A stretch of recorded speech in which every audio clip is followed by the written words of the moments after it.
Guys, welcome back to my YouTube channel. I am Payal Chaudhary. So guys, आप सब first time के students के exam start होने वाले हैं कल से, और कुछ के 12 से स्टार्ट है, कुछ के 6 से। तो गाइज, आज इस वीडियो में मैं आपको इम्पॉर्टेंट चीज़ें बताना चाहती हूँ जो कि आपको एग्ज़ाम में ले जाना है, मतलब नीड है उसको ले जाने की, या फिर एग्ज़ाम से रिलेटेड कुछ चीज़ें जो उस टाइम होती हैं और आपको जानने की ज़रूरत है।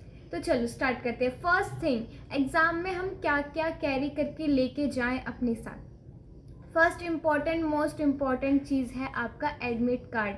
गाइस, आपका एडमिट कार्ड आ चुका है, आप प्लीज़ डाउनलोड कर लिए, क्योंकि 6 तारीख से जिन जिन का एग्ज़ाम स्टार्ट है वो तो आज कर ही लो डाउनलोड, और उसका प्रिंट निकलवा लो। और अगर उनका नहीं निकल पा रहे तो गाइस, कुछ भी करके कैसे भी अपना डीबी अकाउंट में जाके आपको मैसेज आया होगा, ये सब करके आप किसी भी तरीके से बारकोड भी निकाल कर अपना एडमिट कार्ड निकाल लो, ठीक है। उसके बाद एडमिट कार्ड के बाद आपका इंपॉर्टेंट चीज़ है आपका पेन, जो कि आप लेके जाओगे। कैरी कर लेना गाइस, 2 पेन मतलब एक पेन तो लेके जाओगे, एक और कैरी, 2 पेन कैरी करके रखना, ठीक है गाइस। फिर उसके बाद इंपॉर्टेंट चीज़ आती है कि जो आपका एडमिट कार्ड है उसको लेकर आप अपने सीट्स कैसे ढूंढोगे। देखो, आपके एडमिट कार्ड में जो आपका एग्जामिनेशन रोल नंबर होगा, जो कि इस सेम के जो फर्स्ट सेम के स्टूडेंट्स हैं उनका तो 24 से स्टार्ट होगा, क्योंकि 2024 में उन्होंने एडमिशन लिया था। क्या है, आपका जो एग्जामिनेशन रोल नंबर होगा उसी को देख के आप अपने क्लासरूम्स ढूंढोगे। वहाँ लिस्ट लगी रहती है कि इस रोल नंबर से इस रोल नंबर तक इन सब्जेक्ट्स का एसओएल के स्टूडेंट्स की कौन सी क्लास, कौन सा रूम नंबर है। तो आप वो देखकर बैठना अपनी सीट पे भी। क्लास में तो जाओगे, देखकर ही जाओगे, लेकिन अपनी सीट पे भी कंफर्म करके बैठना, क्योंकि अगर आप गलत सीट पे बैठ गए हो और आपने पूरा पेपर कर दिया तो भी आपका एब्सेंट शो हो जाएगा। मतलब आप अपनी सीट पे बैठे ही नहीं, किसी और की सीट पे बैठ के किसी और का अपने पेपर कर दिया, तो फिर आपका तो एब्सेंट शो होगा, 0 मार्क्स फेल। तो ये मत करना, ये चीज़ पे ध्यान देना। ओके, नेक्स्ट इंपॉर्टेंट चीज़ आती है कि क्या बीकॉम वाले स्टूडेंट्स जो, या फिर और भी जो स्टूडेंट्स हैं, वैसे तो बीकॉम वाले ही, जिनके मतलब मैथमेटिकल्स यूज़ के लिए इनको कैलकुलेटर की ज़रूरत होती है, तो क्या वो कैलकुलेटर लेके जा सकते हैं एग्ज़ाम में, कैरी कर सकते हैं या नहीं। तो गाइस, बीकॉम प्रोग्राम जिनको भी कैलकुलेशन के लिए कैलकुलेटर की नीड होती है, वो एग्ज़ाम में कैलकुलेटर कैरी कर सकते हैं। ओके, मतलब ऐसी कोई प्रॉब्लम नहीं कि आप कैलकुलेटर नहीं लेके जा सकते, आप लेके जा सकते हो, बट सिंपल होना चाहिए आपका, मतलब वो साइंटिफिक वाला नहीं होना चाहिए। नॉर्मल एकदम सिंपल कैलकुलेटर जो नॉर्मली यूज़ होता है वो वाला होना चाहिए। ओके, नेक्स्ट थिंग आता है कि क्या फ़ोन वगैरह हम लेके जा सकते हैं। गाइस, हाँ, आप फ़ोन कैरी कर सकते हो अपने साथ अपने बैग वगैरह में, लेकिन गाइस फ़ोन जो है आप स्विच ऑफ कर देना या फिर साइलेंट कर देना, और उसको अपने बैग में ही रख के कहीं और मत रखना, अपने बैग में ही रख के। क्लासरूम के अंदर ही बैग्स मतलब सब रख देते हैं, वहीं पर जमा हो जाती है, तो आप वहीं पर रख देना, ठीक है। फ़ोन आप कैरी कर सकते हो ऐसा। और गाइस, नेक्स्ट चीज़ ये कि आप स्मार्ट वॉचेज़ वगैरह कैरी नहीं कर सकते, तो प्लीज़ गाइस, आप कोई भी डिजिटल चीज़ें यूज़ मत करना एग्जाम में, ठीक है, कुछ लेके मत जाना। उसके बाद गाइस कि आपका एग्जामिनेशन कुछ बच्चों को 9:30 से 12:30 का एग्ज़ाम होगा, तो पहुँचे कितने बजे। गाइस देखो, एग्ज़ाम से आधे घंटे पहले आप कम से कम पहुँच जाओ। 9:30 बजे से एग्ज़ाम स्टार्ट है, तो आप 9:30 से पहले यानी कि 9 बजे तक आप कॉलेज पहुँच जाओ। अपनी सीट्स देखो, कि सीट्स ढूंढने में भी आपको, मतलब क्लासरूम्स आपको ढूंढने में भी टाइम लगेगा।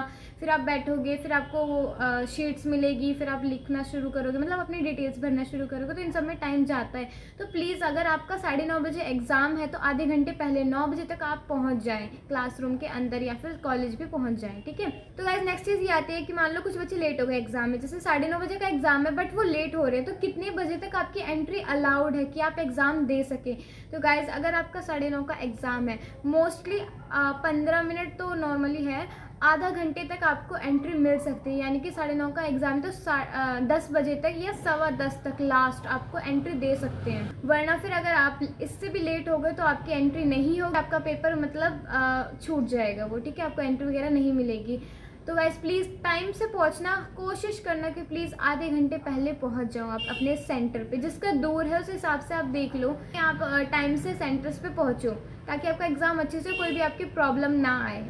ओके, नेक्स्ट चीज़ ये है कि मान लो आपका एग्ज़ाम जल्दी हो गया, तो क्या आप घर जा सकते हो जल्दी, मतलब होता है ना कुछ स्टूडेंट्स का, हाँ हमने जल्दी कर लिया, बस सब चलते हैं। तो गाइस, ये होता है कि मान लो एग्ज़ाम 3 घंटे का है, ठीक है, और आपका 1 घंटे में ही हो गया, तो आपको ना जो टीचर्स होते हैं वहाँ पे, वो 1 घंटे के बाद ही जाने का अलाउड करते हैं, 1 या 1.5 घंटे का। उससे पहले आप चाहे आधे घंटे में कर लो पेपर, आपको जाने नहीं दिया जाएगा। 1 घंटे का मिनिमम होता है और 1.5 घंटा, इसके बाद ही आप जा सकते हो, आपका पेपर हो गया तो। ओके। उसके बाद ये आता है कि मतलब आपके क्लासरूम में जहाँ पे आपका एग्ज़ाम होगा वहाँ पे एक रूम में कितने टीचर्स होते हैं? तो 2 टीचर्स होते हैं मोस्टली, बस 2 ही होते हैं। देखो गाइस, आप एग्ज़ाम करोगे तो एग्ज़ाम के टाइम ना टीचर्स आपको अटेंडेंस देते हैं। अटेंडेंस शीट में ना आपको अपना जो आपके पास आंसर शीट होती है, आंसर शीट में एक सीरियल नंबर लिखा होता है, वो लिखना होता है, अपना रोल नंबर देखकर और साइन करना होता है। इसको गाइस ये ना अटेंडेंस होती है आपकी कि आपने साइन कर दिया और ये आपका रोल नंबर है और आपने इस शीट पे मतलब आपकी ये आंसर शीट है। इस तरीके से ये अटेंडेंस है और ये मोस्ट इंपॉर्टेंट है।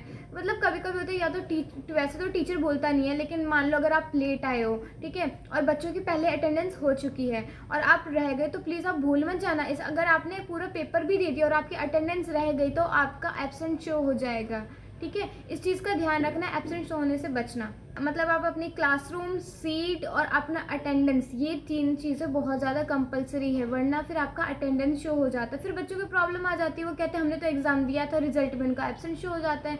तो ये जो दिक्कत होती है ना, इसी टाइम पे होती है कि आप सही से सीट पे नहीं बैठते हो, या फिर सही आंसर शीट का नंबर नहीं लिखते हो, या फिर अटेंडेंस नहीं लिखते हो, तब ये चीज़ें आती है। तो इन चीज़ों का ध्यान रखना और ये गलतियाँ मत करना, ओके।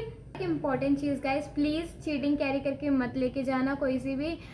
इससे आप ना फंस जाओगे, फालतू में यूएफएम का आपका बन जाएगा, ठीक है। इससे बढ़िया आप जितना भी पढ़ के जा रहे हो उतना ही पढ़ो, लिखो, पास तो हो ही जाओगे यार, पेजेस भरने हैं, ठीक है। और मतलब जितना भी कंटेंट आपका वो लिखना है, बट प्लीज़ चीटिंग कैरी मत करना, फालतू के आप फंस जाओगे, आपका एग्ज़ाम कैंसिल कर दिया जाएगा इस तरीके से। तो इन सब चीज़ों से बचना। होता है पेपर इजी आता है, मॉडरेट लेवल आता है, हार्ड नहीं आता, आज तक हार्ड नहीं आया है। पहले कहते थे लोग कि हार्ड आता है एग्ज़ाम, लेकिन जब से मैंने मतलब या मेरे बैच में भी जितने स्टूडेंट्स हैं जिन्होंने भी दिया है, उनको एग्ज़ाम मॉडरेट लगा है। नॉर्मल स्टूडेंट्स भी पढ़ के पास हो जाते हैं। तो प्लीज़ आप चीटिंग कैरी मत करना, जितना पढ़ा है जितना भी उतना ही लिख लो और चीटिंग से बचो। हाँ, क्लासेस में आप थोड़ा बहुत मतलब टीचर अगर स्ट्रिक्ट नहीं है तो आप थोड़ा बहुत बात करके किसी से पूछ सकते हो, बट क्लास में भी आपको कोई नहीं बताएगा, क्योंकि आपको कोई जानता ही नहीं होगा। एसएल में तो कोई जानता ही नहीं एक दूसरे को ज़्यादातर।